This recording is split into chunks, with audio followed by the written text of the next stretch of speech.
嗨，大家！今天要跟大家分享的是一集我觉得我现在可以尝试的新领域，就是要缝一些小东西给我的小猫。最近领养了一只小猫，我想要把它做一个，就是它可以上半身抱着，然后下半身踢的。我刚刚查过，那个尺寸大概是10寸长左右，刚好之前做门帘的时候有剩下一些碎布，所以就用这些小碎布来做，把它做一个尾巴之类的东西，因为它好像很喜欢线。好，那我就先花一点时间把这些小碎布拼起来。我觉得如果你有旧的衬衫或者是旧的裤子，其实都蛮适合做这样子的小玩具的。那我们就开始吧。这个是要做尾巴的，也可以先缝起来。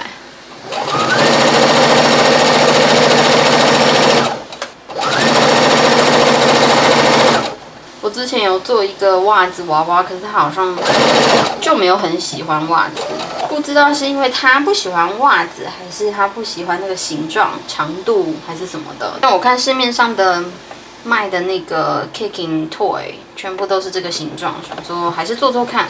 好，拼布时间。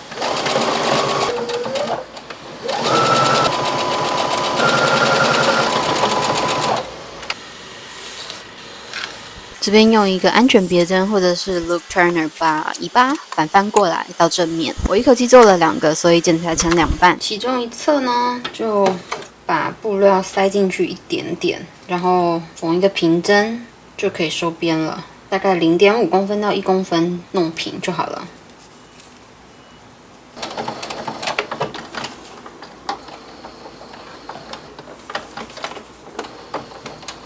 布料的正面对布料的正面这样子，短边对短边折起来，然后在里面这里放一个尾巴这样子，然后等一下缝的时候会需要留一个开口，这样才能反翻。应该会在这里留一个小开口，然后我们就从这里开始缝，这样一圈到另外一端。要小心的就是不要把这个尾巴也缝过去了。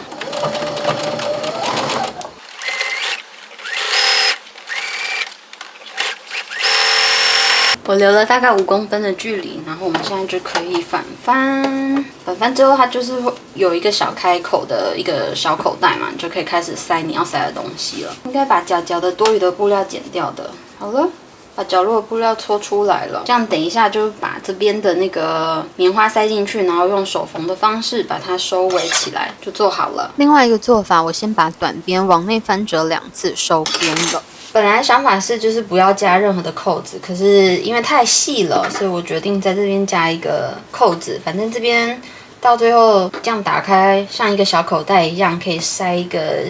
我有买一个猫草棒啦，所以我一直想说要帮它做一个不会一直掉屑屑的小口袋。所以按照这个逻辑来看，口袋的方向会是从这边打开，所以尾巴应该在这里才对。刚刚我们有先缝尾巴，开了一个小洞，把尾巴塞进去，再缝过去就好了。缝好了，这是我们刚收尾的地方，然后我从这里把它塞进了它的尾端。现在就是正面对正面的缝合这里，缝到短边这里停止就好了。这一边我们等一下再来收尾。完成，然后把它反翻过来。绞肉这边多余的布料其实可以剪掉，就小心不要剪到那个线，这样子。然后由里往外翻，把这个角角搓出来，角角拉出来之后，这边要收尾，往内翻折1次，刻意缝在那个重叠的地方。另外一边也是，我觉得这个玩具好像有点瘦长哎，感觉可以再胖一点。等一下就是这边缝一个扣子，这样扣起来就好了。我们家小猫咪醒过来了，塞一些棉花。嗨，你来啦！然后放这个猫薄荷，听说小猫对这个没反应。如果有猫薄荷的话，它就是踢的时候没有办法，就是被折屁股折起来这样。哎，还是可以。你来探班呢？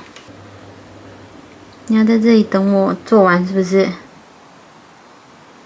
这个不是纽扣的收尾，就是把缝份往内折，用任何甚至机器缝也可以，有任何你可以想得到的收尾的方式，这样子缝过去就好了。看它叫它名看着有没有反应。Kitty， 哦，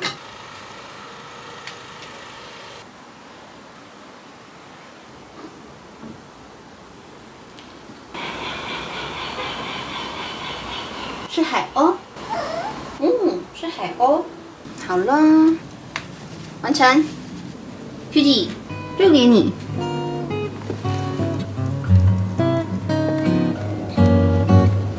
成功了，成功了。